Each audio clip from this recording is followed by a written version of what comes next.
Bismillahirrahmanirrahim. Assalamualaikum warahmatullahi wabarakatuh. Ketemu lagi dengan saya di sini di channel Sang Adipati. Teman-teman, kali ini saya ingin bercerita tentang pentingnya suplemen kalsium yang biasanya menggunakan merek dagang Kaklos, Osteokal, atau kadang juga CDR Protekal ya. Tapi biasanya kalau di rumah sakit yang telan langsung, bukan yang effervescent. Teman-teman, saya sedikit melompat kenapa untuk membahas masalah obat ini ya, karena sebagian pasien gagal ginjal dengan cuci darah sudah mengambil kesimpulan ketika dia sudah cuci darah sudah tidak memerlukan lagi yang namanya suplemen kalsium. Dianggap saja sudah terlanjur, ngapain, nggak ada gunanya, katanya gitu. Oleh karena itu saya pun iseng-iseng membaca buku lagi, saya cari-cari buku, saya baca referensi. Benar apa enggak? Ya benar itu pandangan saya atau pandangan teman-teman yang tidak mau konsumsi suplemen kalsium. Kalsium adalah mineral penting yang dibutuhkan oleh tubuh, terutama untuk pertumbuhan dan pemeliharaan gigi dan tulang. Tidak hanya itu, kalsium juga dibutuhkan oleh saraf, jantung, dan sistem pembekuan darah. Kalsium dapat diperoleh dari macam-macam makanan, misalnya susu, keju, tahu, tempe, bayam, brokoli, kacang-kacangan, dan ikan sarden. Namun, pada saat tertentu tubuh memerlukan lebih banyak asupan kalsium. Itu terjadi pada masa pertumbuhan masa kanak-kanak serta pada wanita yang sedang hamil atau menyusui. Begitu niat belajar Sehingga maka jangan mau suplemen diganggu. kalsium Termasuk untuk ini memenuhi anak saya kebutuhan tubuh. juga sedikit mengganggu. Bagaimana kalsium karbonat bekerja? Konsentrasi, Sebenarnya fokus ya, kalsium sinau termasuk bener-bener mineral ini. alami sehingga Belajar dapat bener, diperoleh membaca dari bener saya ini. makanan alamiah. Kalsium berperan penting dalam mempertahankan kepadatan tulang, gigi, juga dalam pembentukan tulang. Apakah kalsium karbonat tidak punya efek samping? Jelas ada dong. Nah, selain berperan dalam membantu pemenuhan kebutuhan kalsium dalam tubuh, kalsium karbonat juga memiliki beberapa efek samping, seperti 1.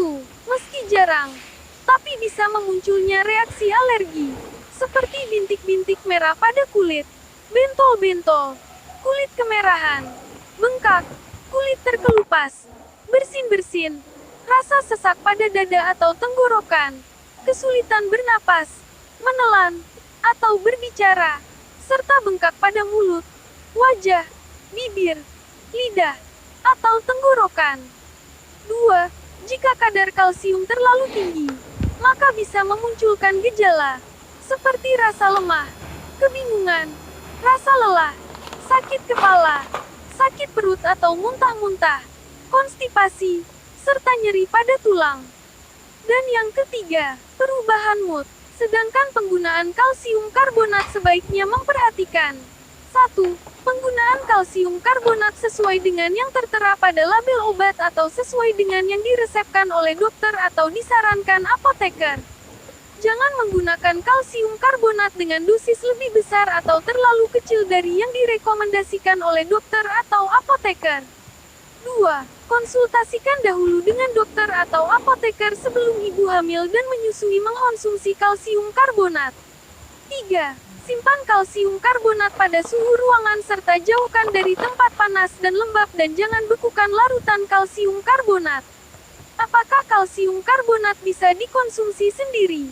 Tentu saja, karena kalsium karbonat tersedia dalam bentuk oral yang dapat dikonsumsi sesuai anjuran dosis berikut. 1. Untuk mengatasi kelebihan asam dalam darah, digunakan tablet yang mengandung 500 mg kalsium karbonat. Ambil 1-2 tablet sesuai kebutuhan, sampai maksimal 16 tablet per hari. Tablet dapat dihisap atau dikunyah. 2. Untuk mengobati hiperfosfatemia atau kelebihan ion fosfat dalam darah, biasanya terjadi pada pasien yang gagal ginjal kronis. Dosis awal adalah 2,5 gram per hari, sampai dosis 17 gram per hari dalam dosis terbagi.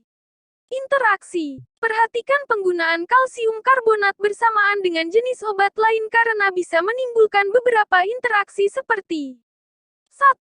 Penggunaan bersamaan kalsium karbonat dengan diuretik atau obat pemicu buang air kecil golongan tiazid, atau bersamaan dengan vitamin D dapat menyebabkan sindrom milk alkali. Sindrom milk alkali adalah suatu keadaan di mana tubuh terlalu basah dan darah terlalu banyak mengandung kalsium yang mengakibatkan gangguan fungsi ginjal. 2. Penyerapan kalsium karbonat dapat menurun jika digunakan bersamaan dengan kortikosteroid. 3. Kalsium karbonat dapat menurunkan penyerapan tetrasiklin, atenolol, iron, quinolon, alendronat, natrium fluorida, zinc, dan kalsium channel blocker. 4. Kalsium karbonat meningkatkan efek dari glikosida digitalis dan dapat menimbulkan endapan racun digitoksin.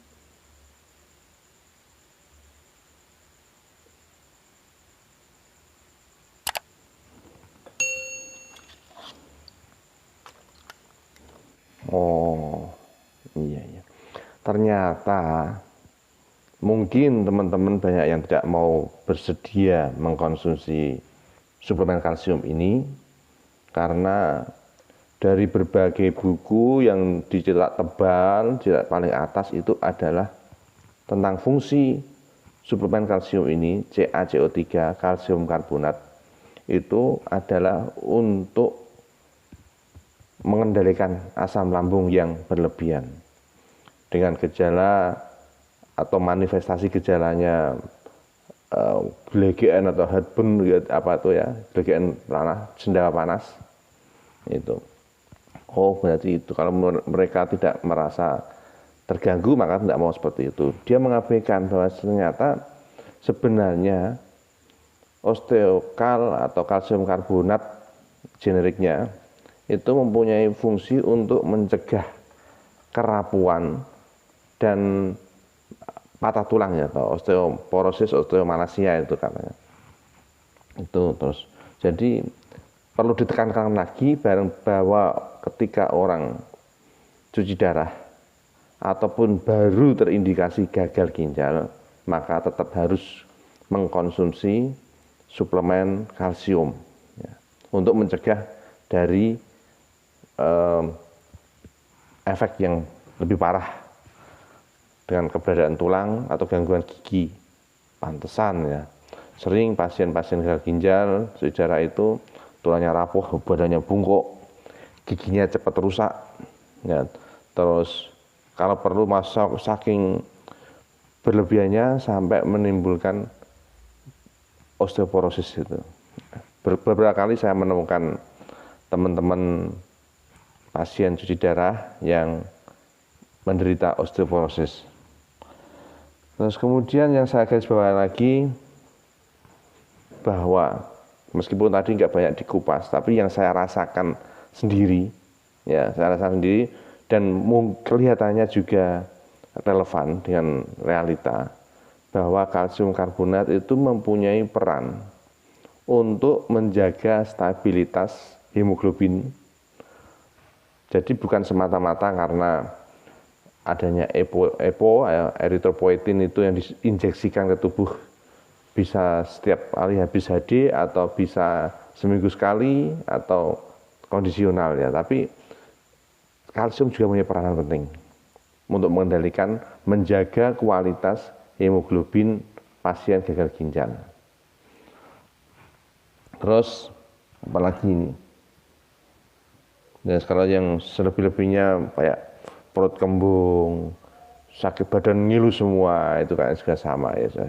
Yang sedikit saya garis bawahi, saya tekankan adalah bahwa suplemen kalsium bisa membantu menjaga atau mengendalikan kualitas hemoglobin yang baik untuk pasien gagal ginjal. Sekian, sampai ketemu di lain kesempatan. Tetap sehat, semangat, bahagia selalu, salam.